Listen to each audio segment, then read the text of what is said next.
Hi guys, it's me, Son of Hope, and today I wanted to do something new. A new type of video that I've not really done before, but I thought it would be fun. So my mom and I were watching Aladdin tonight, and as we're watching, my mom kind of points out something. I never thought about it before because when you grew up, I grew up watching this movie with child eyes, and then when you watch it as an adult, when you watch movies as an adult, like your childhood favorite movies, and you see it from an adult perspective, you notice things.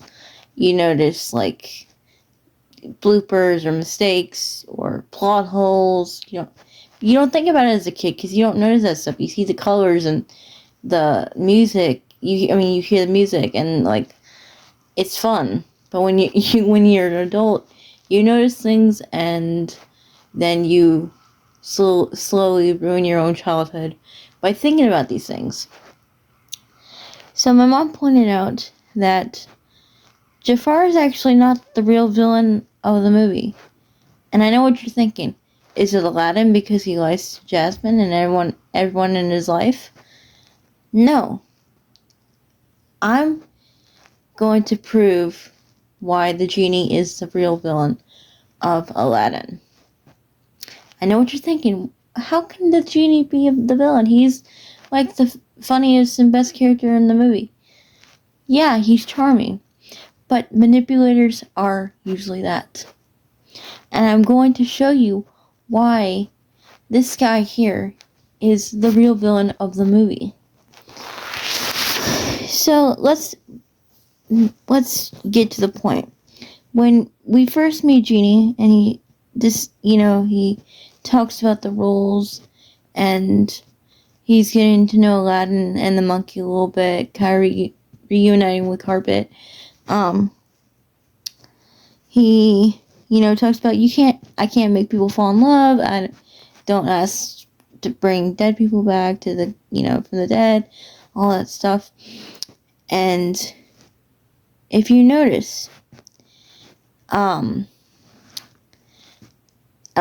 first wish is for him to make him a prince. He wants the genie to make him be a prince. He didn't say make me look like a prince. He didn't say, give me nice clothes that makes me look like a prince to lie and fool everyone. He says, I wish for you to make me your prince. Let me play that clip for you. Now, is that an official wish? Say the magic words. Genie, I wish for you to make me a prince. He says, make me a prince. He never says, make me look like a prince. And the second wish wasn't even a real wish at all. When Aladdin is thrown off a cliff and he goes unconscious, he accidentally, not really accidentally, because he was trying to, and then he got knocked, he went unconscious, and his unconscious self rubbed the lamp. Genie's like, I can't save you unless you ask me to save you, like what this. And I understand earlier in the movie, Aladdin had a freebie when he tricked the genie into getting them out of the cave. And he said, no more freebies. But the thing is, wouldn't it be a decent thing to do? Wouldn't the decent thing to do is to save someone? How can Aladdin unconsciously, make a decision and make a wish? How can you count that as a real wish? Because Aladdin was not conscious, and he can't even speak underwater. Even if he was, awake, and he can move his head, back and forth, up and down, he cannot say, I wish for you to save me, because he's underwater, and that's not possible. Genie can because he's Genie, but Aladdin can't because he's human. So, That annoys me because Genie kind of forces that as a wish. Like, he counts that as a wish, even though Aladdin didn't actually make that wish. Genie decided for him. And remember earlier in the movie when they're talking about the wishes and he wants to be a prince and all that? Aladdin offered to use his last wish to set him free. And notice in the movie that the only wish that came true was the one that benefited Genie, not Aladdin at all. The only one that actually was legit and went through and was fulfilled was the one wish that benefited the Genie. And what did he wish for? He wanted to be free. He didn't want to be a slave to the Genie lifestyle. He didn't want to be a slave to the lamp. This and that. The pity story. And I think that's what makes Genie the villain.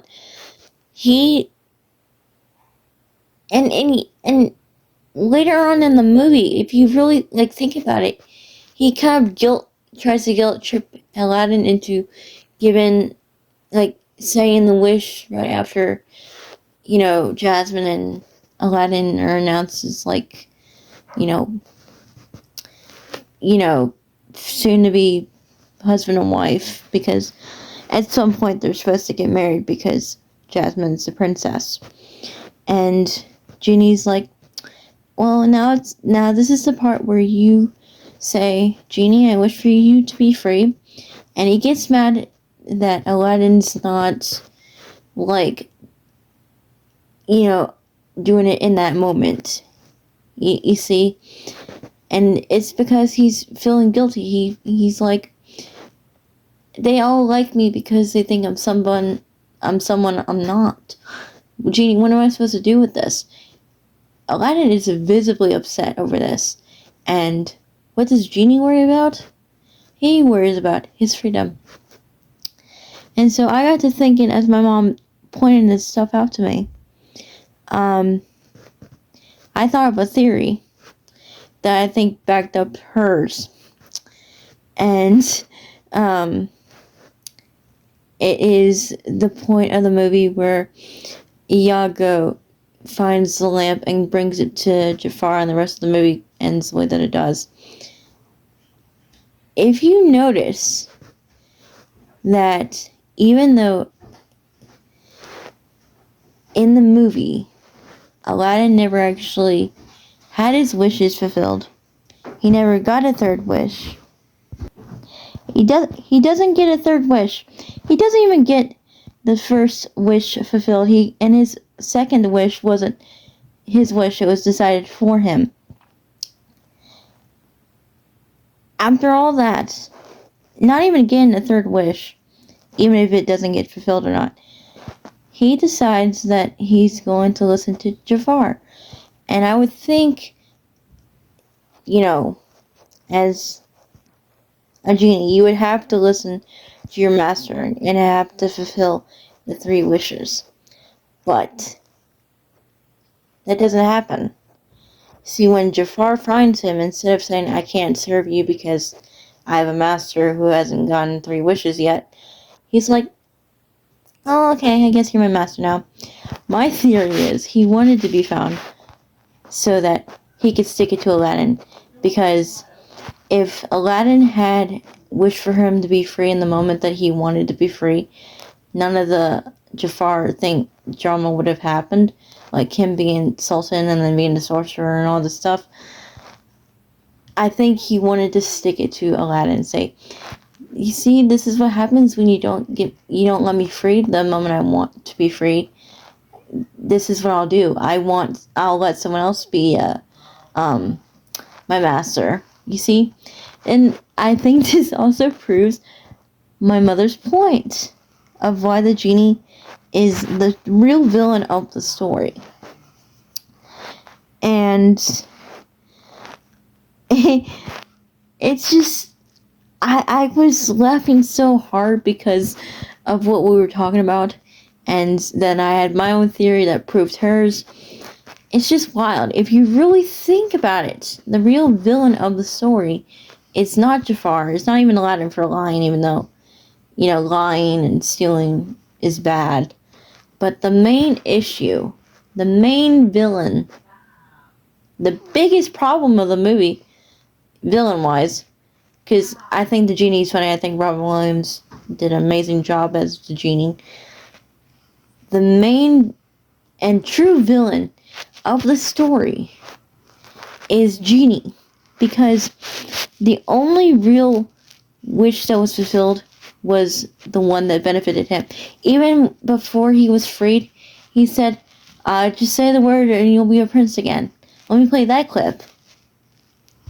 Well, no problem. You still got one wish left. Just say the word and you're a prince again. See, like I said, the only wish that was fulfilled was the one that benefited him. Not Aladdin, not the one that was supposedly his master, but him, Genie. And I just want to point out that my theory with Genie wanting to be caught to stick it to Aladdin, I think checks out. Because he could have easily stopped Jafar and said, hey, I have a master. We're not going to do this until he gets his 3 wishes. And until he gets the 3 wishes, you're kind of like stuck. So, just, you're screwed. But that's not what happened. He let Jafar be his new master, even though Aladdin didn't even get 3 wishes. And the wishes that he did make was one that was not even fulfilled, and one that was forced and made for him. I mean, the 3rd wish was already made for him because he promised the Genie to free him. But the 2nd wish wasn't even a real wish, and it was forced because a Genie was like, I can't save you unless you say so, and you've already had a freebie. You know what I mean? So, that is my case, and why I think that Genie is the real villain of the story. Alright, that's all I gotta say. God bless, and bye.